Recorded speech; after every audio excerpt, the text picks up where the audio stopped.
वट सावित्री व्रत कथा। इस साल वट सावित्री व्रत 26 मई को रखा जाएगा। यह ज्येष्ठ मास की अमावस्या को किया जाएगा। इस दिन सुहागन महिलाएं अपनी पति की लंबी उम्र के लिए उपवास करती हैं। ऐसा कहा जाता है कि इस दिन सावित्री अपने पति सत्यवान के प्राण यमराज से वापस ले आई थी। इस दिन बड़ के पेड़ के नीचे पूजा की जाती है। ऐसा माना जाता है कि जिस तरह बड़ के पेड़ की उम्र लंबी होती है, उसी तरह महिलाओं के पति की उम्र भी लंबी होती। वट सावित्री व्रत की कथा इस प्रकार है।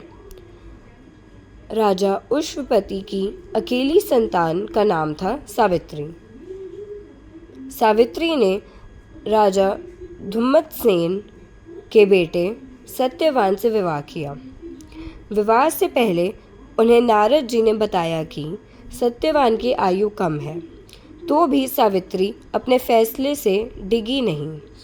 यह सत्यवान के प्रेम की सभी राजसी वैभव त्याग कर उनके परिवार की सेवा करते हुए वन में रहने लगी। जिस दिन सत्यवान के महाप्रयाण का दिन था, उस दिन वह लकड़ियां काटने जंगल गए। वहां मूर्छित होकर गिर पड़े।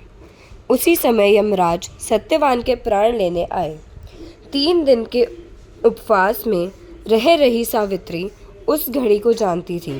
अतः परेशान हुए यमराज से सत्यवान के प्राण वापसी देने की प्रार्थना करती रही, लेकिन यमराज नहीं माने। तब सावित्री उनके पीछे पीछे ही जाने लगी। कई बार मना करने पर भी वह नहीं मानी, तो सावित्री के साहस और त्याग से यमराज प्रसन्न हुए और कोई 3 वरदान मांगने को कहा। सावित्री ने सत्यवान के दृष्टिहीन माता पिता के नेत्रों की ज्योति मांगी, उनका छिना हुआ राज्य मांगा और अपने लिए 100 पुत्रों का वरदान मांगा।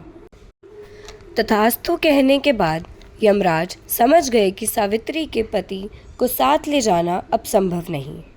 इसलिए उन्होंने सावित्री को अखंड सौभाग्य का आशीर्वाद दिया और सत्यवान को छोड़कर वहां से अंतधीन हो गए।